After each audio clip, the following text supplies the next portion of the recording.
नमस्कार, स्वागत है आपका। आप देख रहे हैं भारत एक्सप्रेस और मैं हूं आपके साथ आनंद विजय सिंह।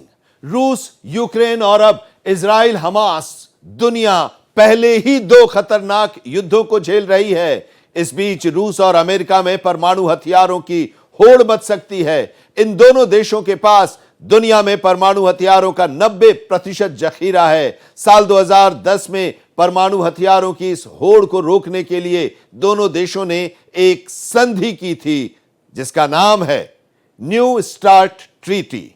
इस संधि को लेकर अमेरिका के तत्कालीन राष्ट्रपति बराक ओबामा और रूस के तत्कालीन राष्ट्रपति दिमित्री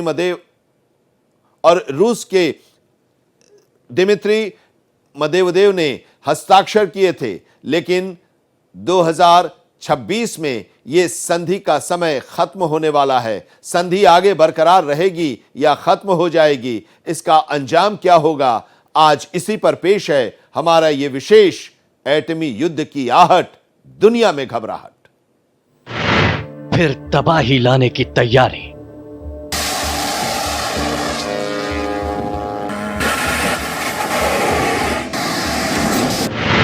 खतरे में आई दुनिया सारी।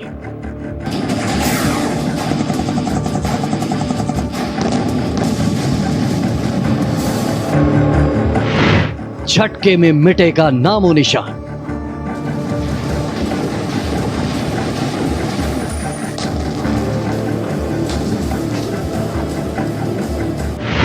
चौदह साल पुरानी संधि हो रही खत्म।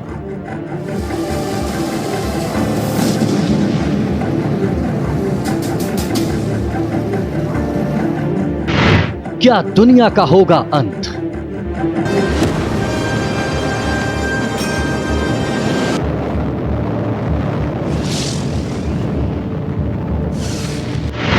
बढ़ेगी परमाणु हथियारों की होड़।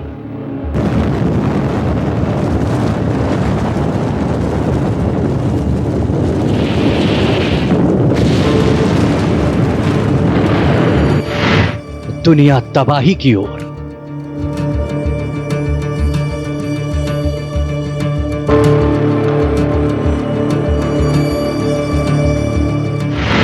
महाविनाश का हथियार।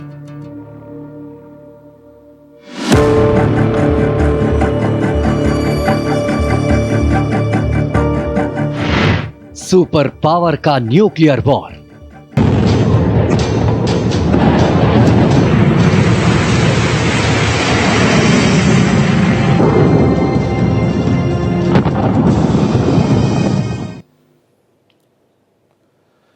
दुनिया भर में परमाणु हथियारों की होड़ मची है। पूरी दुनिया के परमाणु हथियारों का 90% जखीरा सिर्फ दो देश, अमेरिका और रूस के पास है।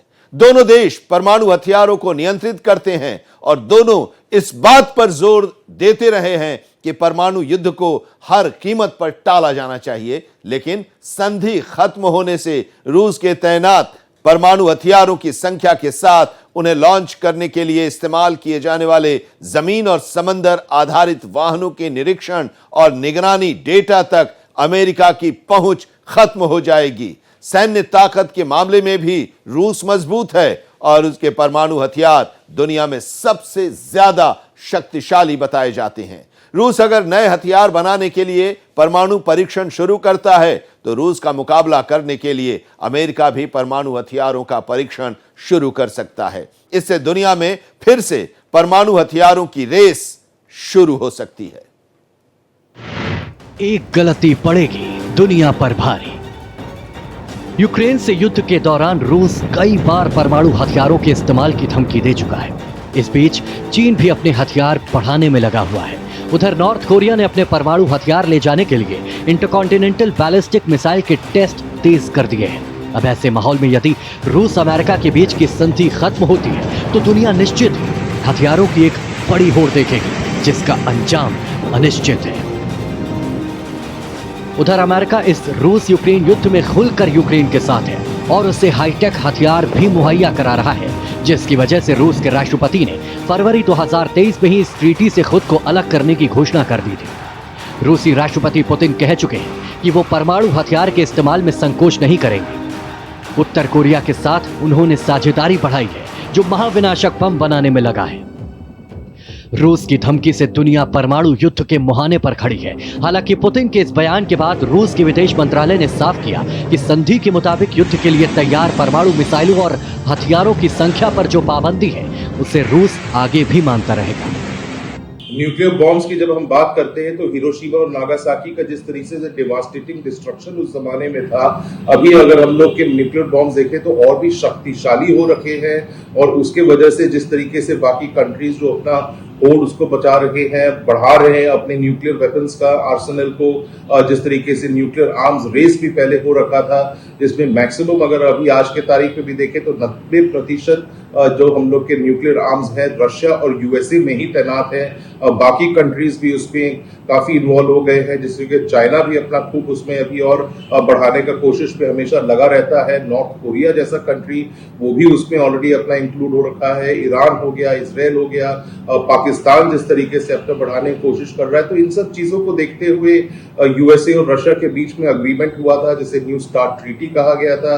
2010 में उन लोग ने उसको साइन किया था और 4 फरवरी 2011 में वो एकदम इम्प्लीमेंट होकर वो लागू हुआ था। नवंबर 2022 में साइट के दौरे को दोबारा शुरू करने के लिए अमेरिका और रूस के बीच मिस्र में मुलाकात तय, लेकिन रूस ने यह मुलाकात टाल दी और उसके बाद से रूस लगातार टाल मटोल कर रहा है। यूक्रेन से युद्ध के बाद रूस को लगता है कि उसे अपने हथियारों की खेप बढ़ाने की जरूरत है। न्यू स्टार्ट ट्रीटी से इसमें रुकावट आ रही है।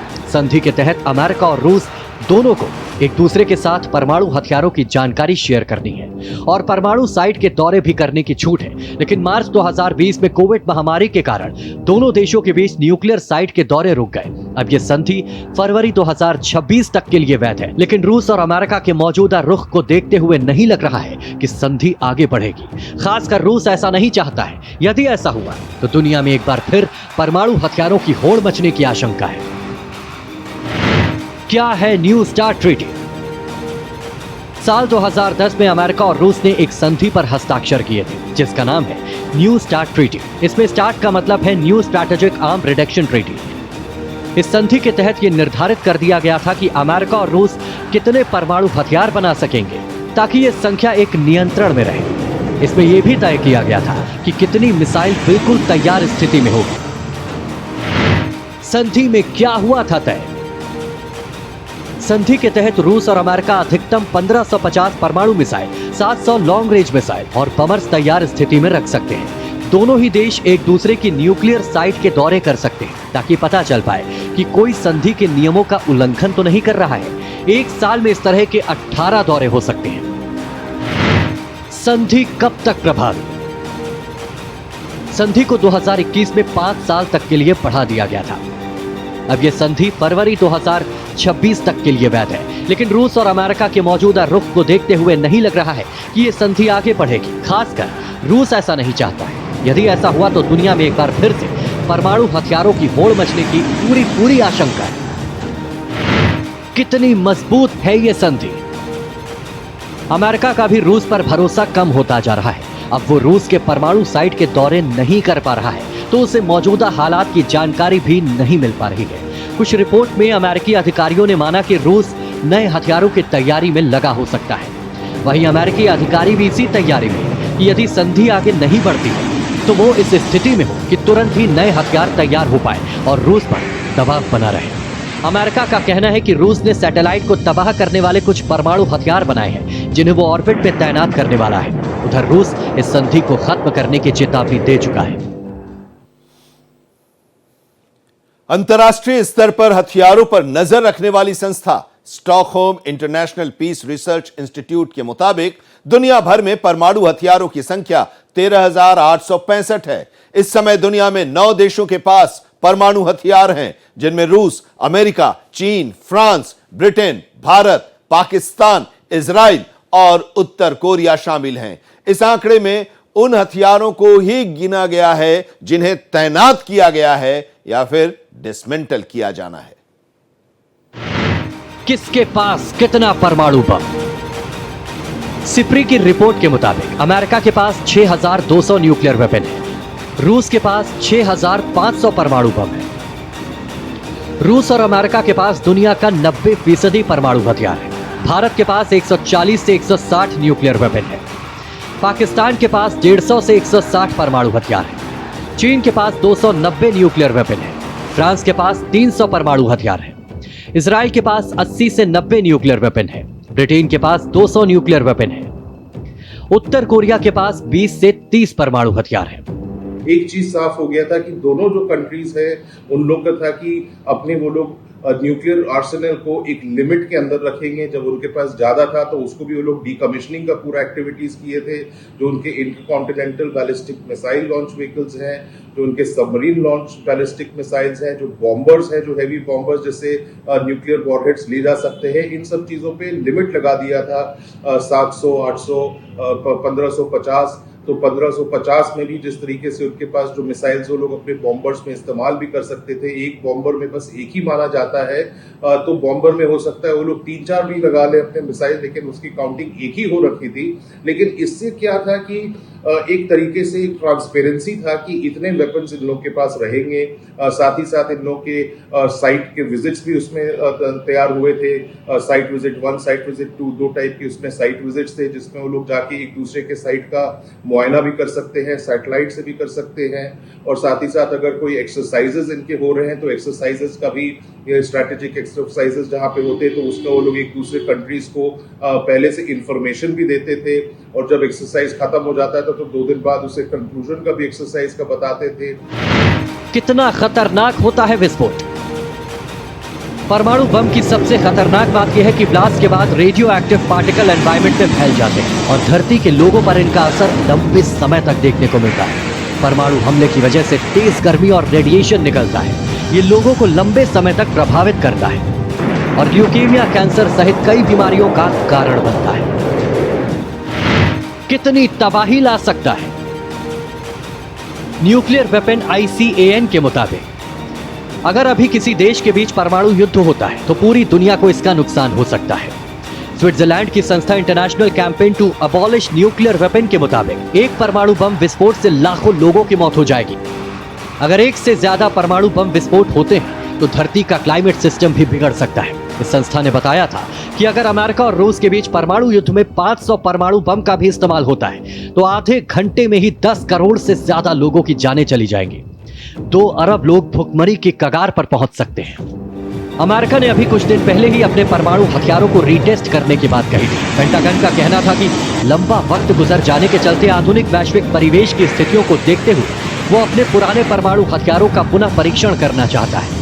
इस बीच अमेरिका द्वारा नए परमाणु बम की इस घोषणा ने सबको हैरान कर दिया है।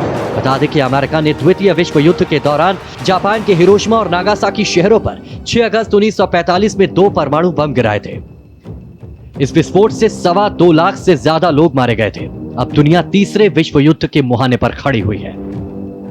रूस की धमकी से दुनिया परमाणु युद्ध के मुहाने पर खड़ी है, लेकिन सिर्फ रूस ही नहीं है जो परमाणु बम के इस्तेमाल का खतरा बढ़ा रहा है। Stockholm International Peace Research Institute यानी सिप्री ने परमाणु हथियारों की संख्या और उनके प्रकार में बढ़ोतरी दर्ज की है। सिप्री के सहयोगी शोधकर्ता मैट कोर्डा ने कहा कि अभी हम जो देख रहे हैं वो ये है कि लगभग हर एक परमाणु संपन्न देश हथियारों की संख्या और उसे बेहद खूंखार बना रहे हैं। ईरान और मिडिल ईस्ट। ईरान की परमाणु महत्वाकांक्षाएं गंभीर चिंता का विषय है। एक्सपर्ट्स का कहना है कि ईरान अगर परमाणु बम बना लेता है तो ये क्षेत्र में न्यूक्लियर हथियारों के प्रगति की होड़ शुरू कर सकता है। एक्सपर्ट्स कहते हैं कि ईरान के सुप्रीम लीडर अली खामेनेई 85 वर्ष के हैं, जो परमाणु हथियारों के बहुत समर्थक नहीं रहे हैं क्योंकि इसे गैर इस्लामिक के रूप में देखा जाता है। लेकिन संभव है कि उनके बाद जो भी सुप्रीम लीडर आए वो परमाणु नीति बदल दे। रूस के साथ उसके संबंध भी चिंता बढ़ाने वाले हैं। दक्षिण एशिया। पाकिस्तान, भारत और चीन के बीच संघर्ष को लेकर भी एक्सपर्ट्स का मानना है कि यह परमाणु युद्ध शुरू कर सकता है। तीनों देश परमाणु ताकत वाले हैं। कोडा ने समझाया, पाकिस्तान ऐसा देश है जो परमाणु हथियारों को पहले इस्तेमाल करने को तैयार है। वहीं भारत अपनी मिसाइलों को परमाणु सक्षम बनाने में लगा है, यानी वो बहुत तेजी से लॉन्च में सक्षम होगी। उन्होंने कहा कि भारत पाकिस्तान और भारत चीन के बीच पहले संघर्ष हो चुके हैं। साथ ही याद दिलाया कि भारत की ओर से गलती से पाकिस्तान पर मिसाइल दाग दी गई थी। किसी भी कदम को गलत समझा जाना युद्ध शुरू कर सकता है। इसके अलावा एक्सपर्ट्स का कहना है कि ताइवान को लेकर भी चीन युद्ध कर सकता है। रशिया जो है वो ट्रस्ट लूज कर रखा है वेस्टर्न नेशंस में, क्योंकि जिस तरीके से यूक्रेन के साथ जो उसका लड़ाई हो रहा है और यूक्रेन को प्रॉप अप कर रहे हैं वेस्टर्न फोर्सेस, खासकर से यूएस के जो लेड नाटो फोर्सेस हैं, तो उसके वजह से रशिया जो है एक आक्रामक रुख दिखा रहा है। 2023 से उसने अपने मान भी नहीं रहा है इस ट्रीटी को, और नवंबर 2023 में उसने खारिज भी कर दिया था कि हम अब कोई इंस्पेक्शन और कोई रिपोर्ट नहीं देने वाले हैं।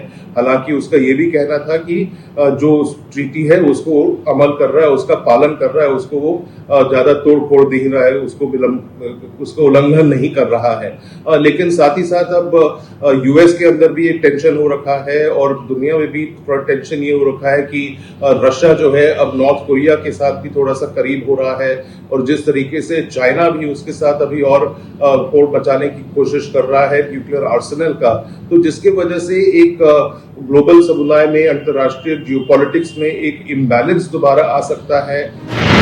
पाकिस्तान दुनिया के लिए खतरा। भारत से संघर्ष के अलावा पाकिस्तान अकेले भी पूरी दुनिया के लिए खतरा है। पाकिस्तान की राजनीतिक अस्थिरता और यहाँ मौजूद आतंकी समूहों को लेकर पूरी दुनिया चिंतित है। यूके की टीसाइड यूनिवर्सिटी के डॉक्टर हैयान दुखन ने कहा, ये पूरी दुनिया के लिए खतरा है क्योंकि आतंकियों के कारण देश अस्थिर है और ऐसा समय आ सकता है जब यहाँ नेतृत्व परिवर्तन हो जाए। अगर तख्ता पलट हो जाता है तो सवाल उठता है कि आखिर परमाणु हथियारों तक किसकी पहुंच होगी और क्या वो उससे भारत या इजराइल जैसे दुश्मनों के खिलाफ इस्तेमाल करेंगे। रूस यूक्रेन युद्ध। रूस और यूक्रेन के युद्ध को करीब 2 साल से ज्यादा हो चुके हैं। यूक्रेन को लगातार पश्चिमी देश अपना समर्थन दे रहे हैं, जिससे रूस बौखलाया है और समय समय पर परमाणु हमले की धमकी देता रहता है। रूसी राष्ट्रपति पुतिन कह चुके हैं कि वो परमाणु हथियार के इस्तेमाल में परहेज नहीं करेंगे। एक्सपर्ट्स का मानना है कि अगर रूस को लगेगा कि वो युद्ध हार रहा है तो सामरिक परमाणु हथियारों का इस्तेमाल कर सकता है, जो छोटे होते हैं। हालांकि जब तक अमेरिका के चुनाव नहीं हो जाते तब तक शायद ही रूस के ब्लैकमेल करने से नाटो सदस्य डरने वाले हैं। उत्तर कोरिया। उत्तर कोरिया के supreme leader Kim Jong Un लंबे समय से अमेरिका और पश्चिमी देशों के लिए चिंता रहे हैं, क्योंकि वो धीरे धीरे अपनी परमाणु क्षमताओं को बढ़ाने में लगा है। उत्तर कोरिया के साथ रूस ने अपनी साझेदारी बढ़ाई है, जो महाविनाशक बम बनाने में लगा है, और वो अमेरिका को डराने के लिए घातक मिसाइलों का प्रक्षेपण भी कर रहा है। सिप्री की रिपोर्ट के मुताबिक उत्तर कोरिया के पास लगभग 50 परमाणु हथियार है और कुल 90 हथियार तक पहुंचने के लिए पर्याप्त सामग्री है, जो 1 साल पहले की तुलना में बड़ा विकास दिखाता है। कि रशिया का भी यही कहना है कि कई बार उसने स्टेटमेंट दिया है यूक्रेन की युद्ध के दौरान भी कि वो टैक्टिकल न्यूक्लियर वेपन शायद डिप्लॉय कर ले, लेकिन बाद में वो हमेशा उससे पीछे हट रखा है। लेकिन इस लड़ाई के दौरान 2-3 बार या 4-5 बार ऐसे स्टेटमेंट्स आ रखे हैं जिसमें एक थोड़ा शक और आशंका हमेशा रही है कि कहीं ये न्यूक्लियर फ्लैश पॉइंट ना हो जाए।